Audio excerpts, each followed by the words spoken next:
Hello, everyone. Noreen here. Today is another episode of In Conversation with on the special YouTube channel. And today we are in conversation with Andrew.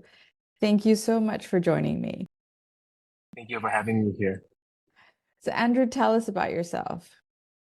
Yes. So first of all, I want to say it's an honor to be in this platform, the Inspiring Women in Hospitality. It's an honor to be here, and it's actually my first ever podcast my whole life. So I'm really excited to be sharing my story to everyone. So allow me to introduce myself. My name is Kim Kang Andrew Robak. I'm half Swiss, half Thai. I grew up in Thailand my whole life, and I'm currently studying in a hospitality management institution in Bangkok, Thailand. Thank you so much for that introduction. And it's great to have you on here. It'll be interesting to hear from a perspective of a student who is currently there. The last time I was a student was over 20 years ago, so things have definitely changed. Sounds nice. It sure does. So tell us about, why you chose hospitality and what makes you passionate about it.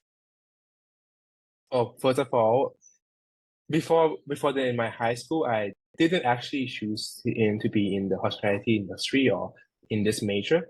I was thinking about going to a culinary art school, like my dad, because he's a chef as well. He's a chef at the Hilton, a pastry chef. And back then, I was really interested in pastry or in kitchen. But then, however, when I actually met with the school counselor, she introduced me to AIM, which is a new university in Bangkok, where they bring the uh, academic curriculum from the lodge to Bangkok. So it was a very new hotel management school. So that's why I actually fell in love with the curriculum as well. But however, with the location is near my house, near my family. And the reason I choose hospitality instead of culinary arts is because I feel like I can grow a lot more. Like I can go into business field, I can go into hotel field as well. And I feel like that gave me more option or pathway in my future. So that's why I choose hospitality industry. But also, I would say my family as well, because I grew up in this environment when I was young. So I kind of have love in this industry. Yes, I think those who grow up with hospitality in their family, they go one of two ways. They either go like we love it as much as our family does, or we're like, I want to have nothing to do with it True, true, whatsoever. true. So you chose the path of like, yes, it's in my blood and I'm going to go for it. Yes. I do Yeah. agree with you because my sister, she's also studying economic. So like different field from hotel industry. Yes, exactly. See, everybody either, yeah, you either go for it or you don't. And yeah, I remember, and maybe we'll go into this in a bit more detail. Like even when I came to study hospitality, over 20 years ago, as I was saying, you're right. It was more than just I guess, the art of hospitality, the service, the working in kitchen, because then as I went through my career, I realized that there was so much more, right? I started off in Yes. operations, but then I ended up going into sort of more the revenue side and then the vendor side working for STR. So I think what's amazing, and I think we don't talk about it enough, is that when you come into this industry, the variety of careers that you can have. And so, which brings me on to also the types of leaders that you can have within the industry. So, I guess, you know, this can be a two-part question. Who are the leaders that you Mhm. currently admire in the industry? And yeah, what does leadership mean to you? Thank you so much for the question. So let's start with the who is my role model or my leadership that I look up to. I would say in terms of from my experience where I have actually been, I would say during my internship at the Four Seasons, I was at the concierge uh, section of the front office department. I was there for 7 months and I did rotate to like get service agent, I go to Bell, I go to concierge. But then when I was at the concierge section, I met with the chief concierge of the Four Seasons, and that really like struck my heart because the way he lead the team, it's so different from what I've seen through my experience in the hotel industry. And for me, when I see him teach other employees, or the way he lead, or the way he navigate, it's really inspiring me to be, wow, I want to be like him, or like this is the like role model I see myself in the future as well. Because like during back then, when I was a trainee, I was feeling really hard on myself, because back then I was like, oh, I want to get everything right. I want to put my 100%, and I want to get back 100%.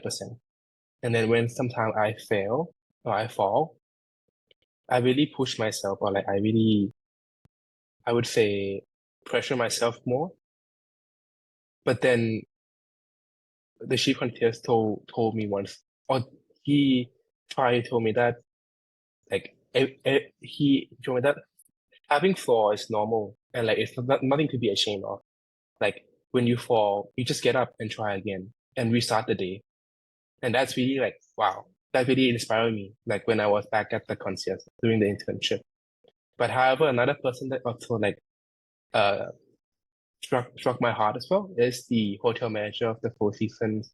Because when I met him, I realized he used to work as a bell before, and he grew his way up into the hospitality industry.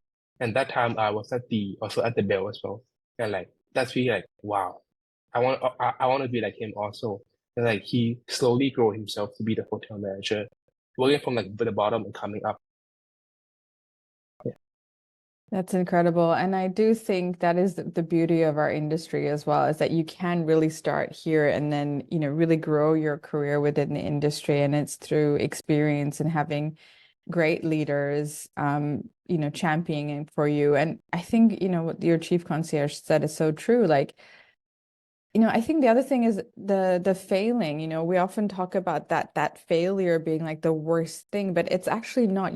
I think the thing that you did before, that you actually tried, that is like the biggest thing that you can do, because at least you tried to do something. And okay, it didn't work out on this occasion, but it doesn't mean it's not going to work out on every single occasion. But the worst thing I think you could almost do is not try at all and keep quiet and keep silent and not take action, right? So I think it takes an incredible amount of courage to be brave and to actually give something a go rather than not trying it at all. And I think that's also something that I'm trying to impart with so many people in the world, to say that at least give it a go.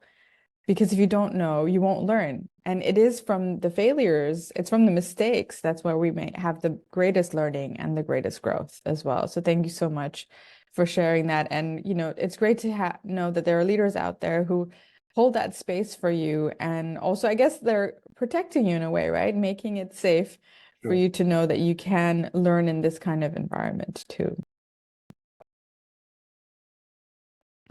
So as we talk about these role models, how do you see yourself growing as a leader in the industry? What kind of leader would you like to be? Have you thought about this already? I know you're really only at the start of your journey here. Yes, I did. I did. So during last semester, I get to be nominated as the student president of the institution. And I have my little own committee team, which consists of around 9 students. But then back then, last semester, I was really, I would say, nervous, because for me, I'm more like a field person. I like to be like on the ground. I like to be like helping, doing all the stuff. But then now when I get to be a leader or the president, I was a bit nervous at first, because I don't know how to act, or like I'm scared that, okay, if I go help the person, I might step on their toe, because I'm doing their work what they supposed to do. So in the beginning, I was very nervous on what leader I want to be. But then during those time, I have Allison. She's a student engagement as well at AIM, and then Warren is the academic dean. Both of them really inspired me, and when I see their leader and their personality, I see myself like between like those two. Like that's what I want to be. Because they're really caring, they're really motivated, and they really inspire others to grow and be better.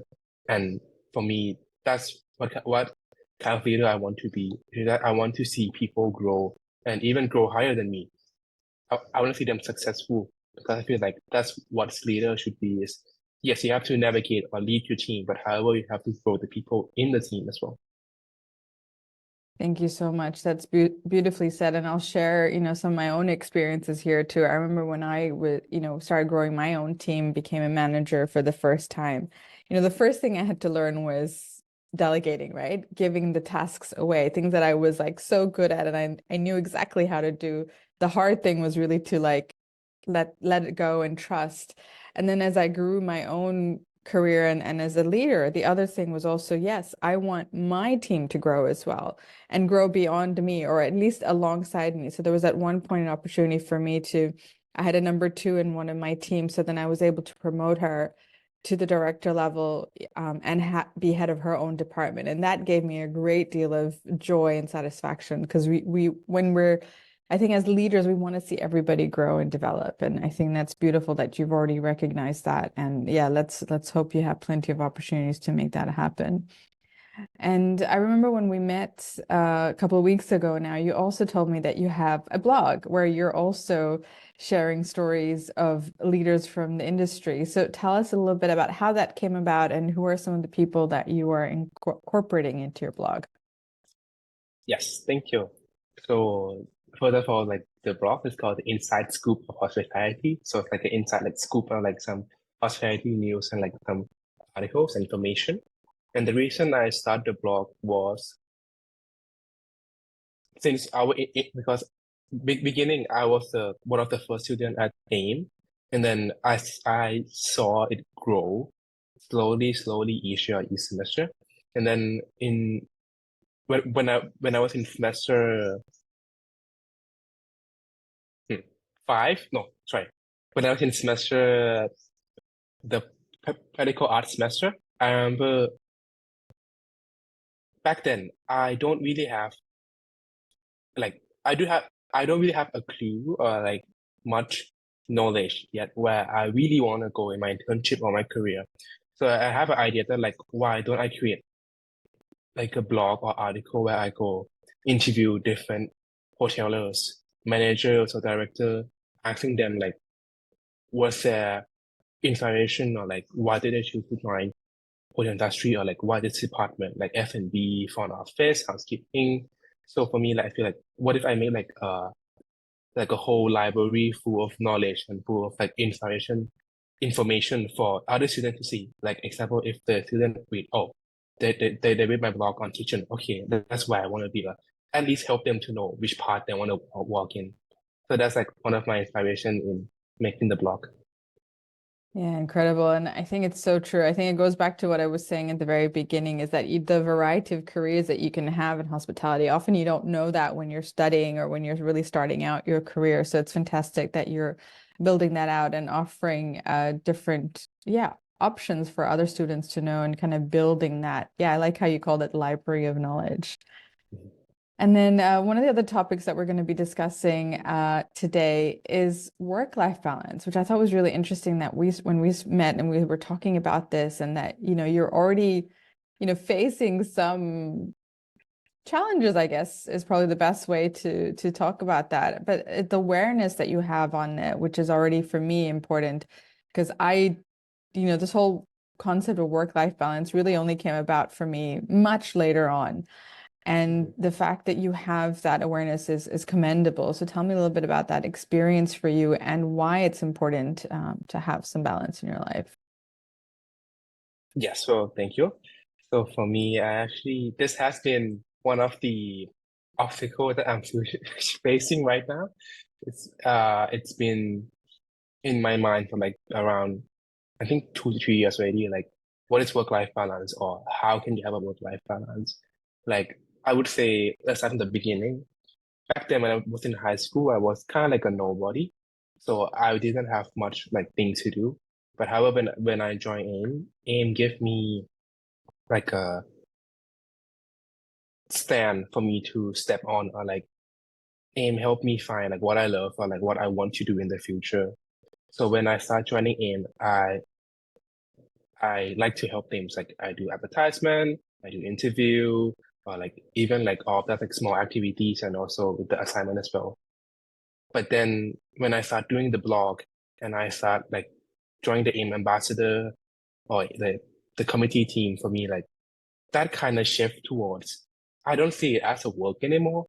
I see it as like my hobby or like what I do every day. So that kind of shift towards work to be a hobby.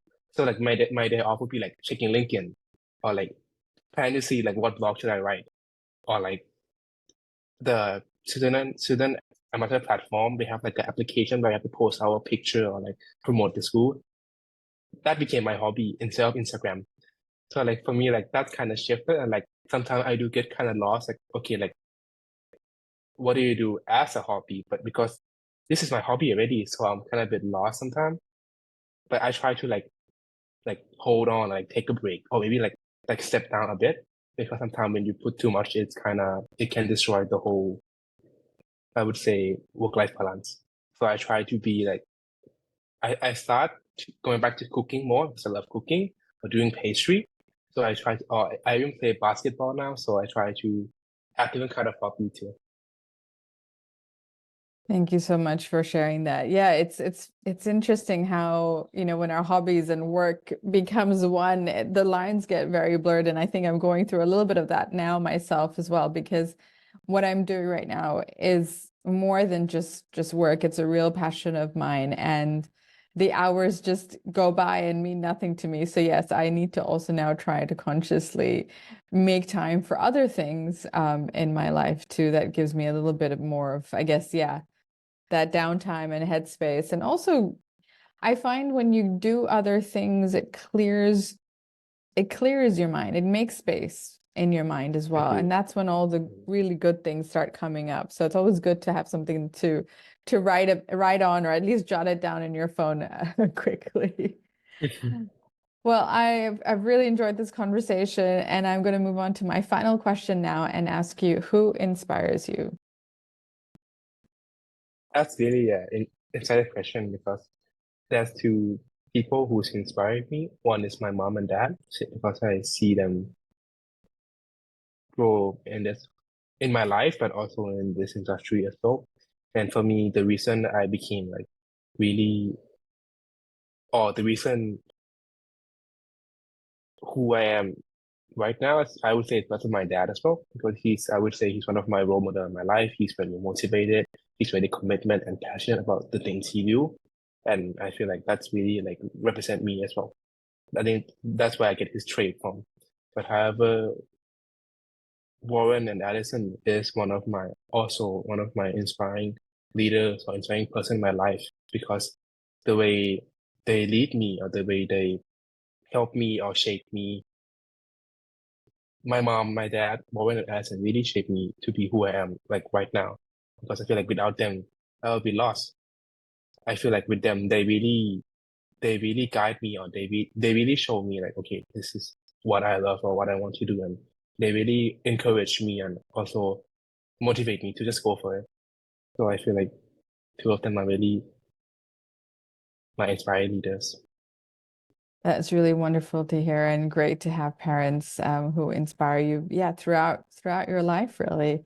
Sandra, thank you so much for taking the time to speak to me and for sharing your story with us today. Thank you so much.